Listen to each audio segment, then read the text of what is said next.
চাকরি বাতিল মামলায় সুপ্রিম কোর্টে হলফনামা স্কুল সার্ভিস কমিশনের। অযোগ্যদের তালিকা জমা দিল স্কুল সার্ভিস কমিশন। 4টি বিভাগে অযোগ্য চাকরি প্রাপকের সংখ্যা 1212 জানিয়েছে এসএসসি। বিস্তারিত জানবো, কথা বলবো আমাদের প্রতিনিধি সৌভিক মজুমদারের সঙ্গে। সৌভিক, দেখো, স্কুল সার্ভিস কমিশনের তরফ থেকে যে তালিকা দেওয়া হয়েছে সেখানে স্কুল সার্ভিস কমিশন স্পষ্টত উল্লেখ করছে যে এটা একেবারে প্রাথমিক পর্যায়ের তালিকা, অর্থাৎ অযোগ্যদের সংখ্যা যে শুধুমাত্র 1212 তেমনটা নয়। পরবর্তী ক্ষেত্রে যখন সুপ্রিম কোর্টে মামলা চলবে সেই সময় এই তালিকা কিন্তু দীর্ঘায়িত হতে পারে, সেই সম্ভাবনা রয়েছে। অন্ততপক্ষে আইনজীবীরা তেমনটাই বলছেন। তার কারণ তুমি জানো যে সুপ্রিম কোর্টে যে তালিকা দেওয়া হয়েছে সেখানে তারা বলছেন যে গ্রুপ সিতে যারা অবৈধভাবে বা অযোগ্যভাবে চাকরি পেয়েছেন সেই চাকরি প্রাপকের সংখ্যা 381, গ্রুপ ডিতে 608, ক্লাস 9 এবং ক্লাস 10 যে শিক্ষক নিয়োগ সেখানে রয়েছে 185 এবং ক্লাস 11 এবং ক্লাস 12 এখানে এই সংখ্যাটা 38। ফলত সব মিলিয়ে এই 1212 জনের চাকরি তারা অবৈধভাবে পেয়েছিলেন বলে স্কুল সার্ভিস কমিশন একেবারে প্রাথমিক পর্যায়ে তারা মনে করছেন। এবং সেখানে তারা বলছেন যে এই যে 1212 সংখ্যাটা রয়েছে এর মধ্যে কিন্তু একদিকে যেমন যারা র্যাঙ্ক জাম্প করেছেন সেই সংখ্যাটা আছে, অর্থাৎ যারা কম নম্বর পেয়েছিলেন কিন্তু মেরিট লিস্ট বা মেধা তালিকায় ওপরের দিকে উঠে এসেছিলেন সেই সংখ্যাটা রয়েছে। তার পাশাপাশি যাদের নাম প্যানেলে ছিল না, প্যানেল বহির্ভূতভাবে যারা চাকরি পেয়েছেন সেই সংখ্যাটাও কিন্তু এই 1212-র মধ্যে আছে। অর্থাৎ স্কুল সার্ভিস কমিশনের মাধ্যমে 2016 যে এসএলএসটি বা স্টেট লেভেল সিলেকশন টেস্ট হয়েছিল তার মাধ্যমে যারা গ্রুপ সি, গ্রুপ সি 9, 10 এবং 11, 12-এ যারা চাকরি পেয়েছিলেন সেই সংখ্যার সেই চাকরির ভিত্তিতে বা সেই চাকরি পাওয়াটাকে কেন্দ্র করে যে মামলা হয় এবং যে মামলা এই মুহূর্তে সুপ্রিম কোর্টে বিচারাধীন এবং কলকাতা হাইকোর্ট থেকে প্রায় 26,000 ব্যক্তির চাকরি বাতিল করা হয়েছিল, সেই মামলার ক্ষেত্রেই কিন্তু স্কুল সার্ভিস কমিশনের তরফ থেকে এই হলফনামা জমা দেওয়া হয়েছে। এবং আবারও তোমাকে বলবো যে এটা একেবারে প্রাথমিক পর্যায়ে হলফনামা, মামলা চলতে চলতে এই তালিকা কিন্তু দীর্ঘায়িত হতে পারে এমনটা কিন্তু আইনজীবীরা মনে করছেন। সুকন্যা, ধন্যবাদ সৌভিক।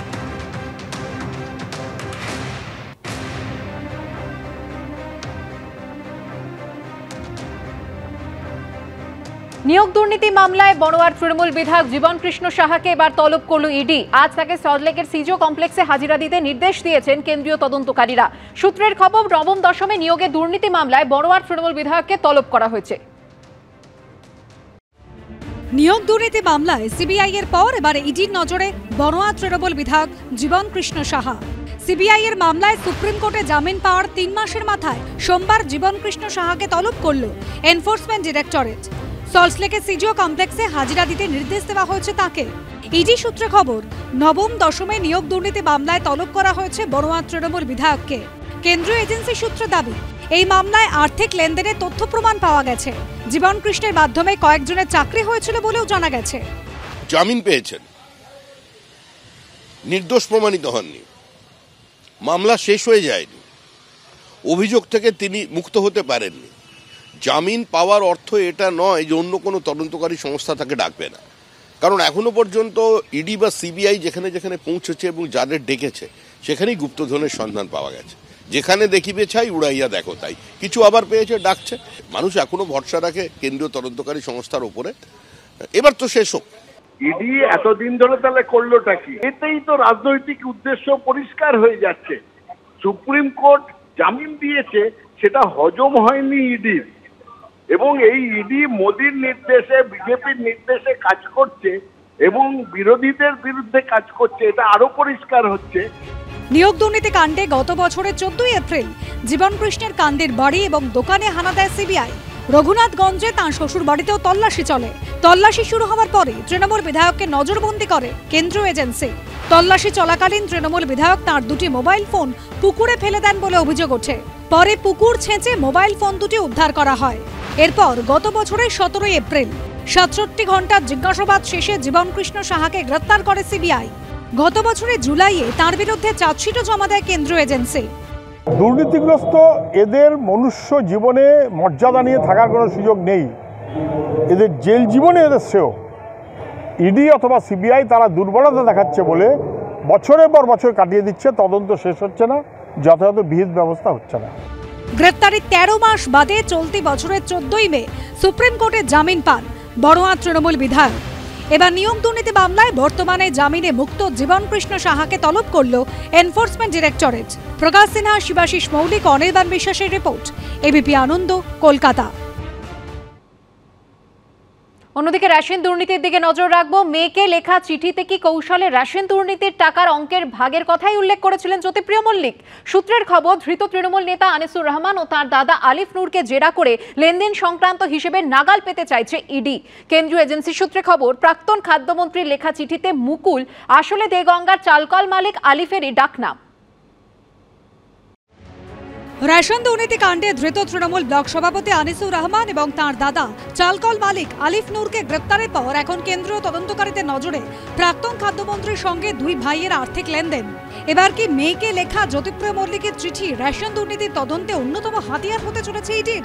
প্রাক্তন খাদ্যমন্ত্রীর চিঠি সূত্র ধরে কি পৌঁছানো যাবে দুর্নীতির কেন্দ্রবিন্দুতে? ইডি সূত্রে খবর, প্রাক্তন খাদ্যমন্ত্রীর ঘনিষ্ঠ বলে পরিচিত দেগঙ্গা তৃণমূল ব্লক সভাপতি আনিসুর রহমান এবং তার দাদা আলিফ নূরকে গ্রেপ্তারের পর একের পর এক রহস্য ভেদের চেষ্টা করছেন তদন্তকারীরা। ইডি সূত্রে খবর, গত বছরের 16 ডিসেম্বর জেল হেফাজতে থাকাকালীন এসএসকেএম হাসপাতাল থেকে মেয়েকে লেখা জ্যোতিপ্রিয় মল্লিকের চিঠি রেশন দুর্নীতির ভয়াবহ ছবিকে আরও সামনে এনেছে। সেই চিঠি এখন কেন্দ্রীয় তদন্তকারী সংস্থার হাতে।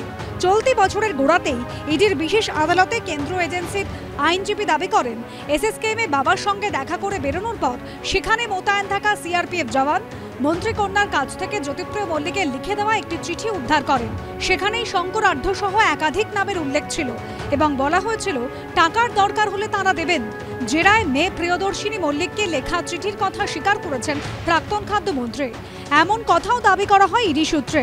জ্যোতিপ্রিয় মল্লিকের চিঠিতে উল্লেখ থাকা ডাকু ওরফে শঙ্কর আঢ্যের নামের রহস্যভেদ হলেও মুকুল বলতে কাকে বোঝাতে চেয়েছেন প্রাক্তন খাদ্যমন্ত্রী তা নিয়ে দ্বন্দ্বে ছিলেন তদন্তকারীরা।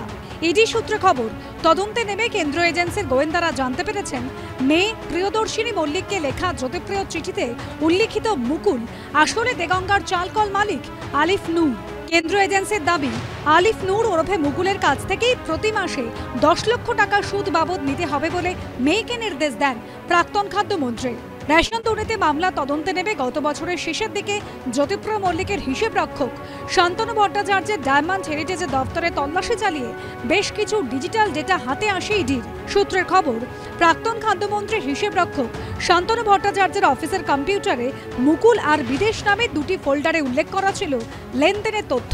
ইডি সূত্রে খবর, মুকুল যেমন দেগঙ্গার চালকল মালিক আলিফ নূর, তেমনি বিদেশ হলেন তৃণমূল ব্লক সভাপতি আনিসুর রহমান।